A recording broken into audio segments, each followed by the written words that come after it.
Hello बच्चों, प्रश्न दिया गया है। प्रश्न को पढ़ लेते हैं। प्रश्न क्या कह रहा है कि निम्नलिखित श्रेणियों का मानक विचलन ज्ञात कीजिए। श्रेणी हमें दी गई है 83, 87, 93, 109, 124, 126, 126, 101, 102, 108।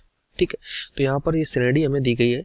इस श्रेणी का हमें यहाँ पर मानक विचलन ज्ञात करना है। ठीक है, तो आइए प्रश्न को हल करने से पहले इसकी मुख्य अवधारणा देख लेते हैं। मुख्य अवधारणा,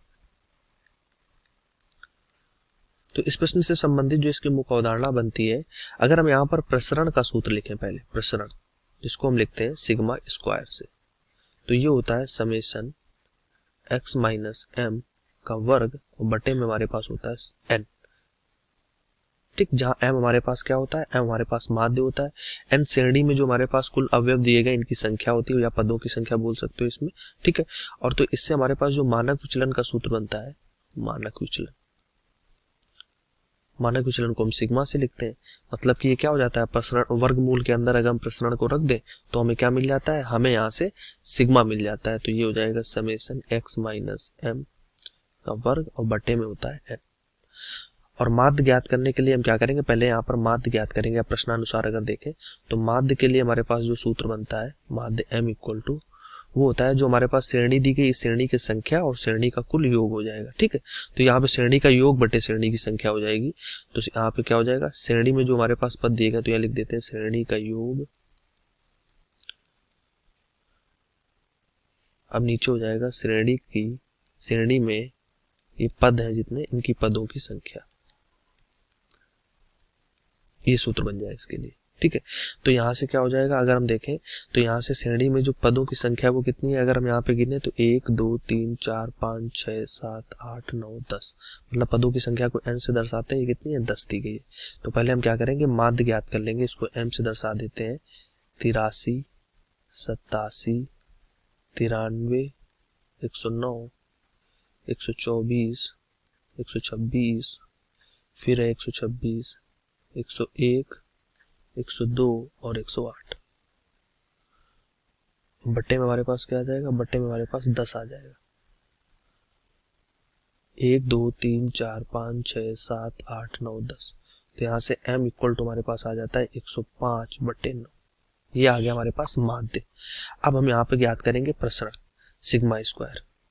तो सिग्मा स्क्वायर होता है summation of x minus M का स्क्वायर बट्टे का n।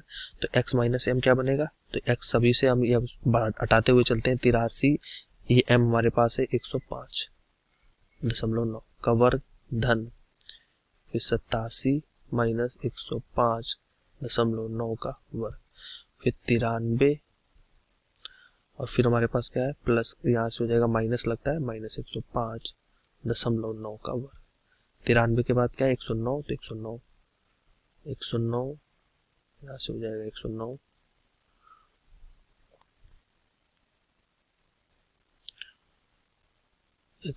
माइनस 105.9 का वर्ग। ठीक, फिर उसके बाद क्या हो जाएगा 124 प्लस का 124 माइनस का 105.9 का वर्ग, फिर प्लस का 124 के बाद 126 माइनस 105.9 का वर्ग, फिर है 126, तो 126 दशमलव माइनस 105.9 का वर्ग, फिर हमारे पास क्या है धन 101 माइनस 105.9 का वर्ग, फिर प्लस का 102 माइनस 105.9 का वर्ग, फिर क्या है 108 माइनस 105.9 का वर्ग। अब पूरे के बटे में क्या हो जाएगा, n हो जाएगा, मतलब कि 10। ठीक, ये आ गया हमारे पास। अब इसको हल करते हैं तो सिग्मा स्क्वायर इक्वल टू बन जाएगा, ये हो जाएगा 524.41 plus 357.21 plus 166.41 plus 9.61 plus 327.61 plus 404.01 plus 404.01 फिर 24.01, फिर आ जाएगा 15.21, फिर 4.41 और बटे में हमारे पास हो जाएगा 10। तो यहाँ पर सिग्मा स्क्वायर इक्वल टू अगर हम देखें तो सिग्मा स्क्वायर का यहाँ से मान निकल के आ जाता है 223.69 इसको हल करने पर ये प्रश्न आ गया। हमें क्या चाहिए, हमें चाहिए मानक विचलन चाहिए। प्रश्न में हमें प्रश्नानुसार अगर देखें तो हमें मानक विचलन चाहिए, मतलब कि सिग्मा चाहिए। तो सिग्मा इक्वल टू क्या हो जाएगा, अंडर रूट के अंदर 223.69।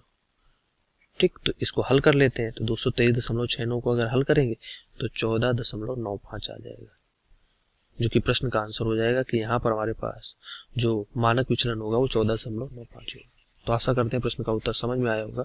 धन्यवाद।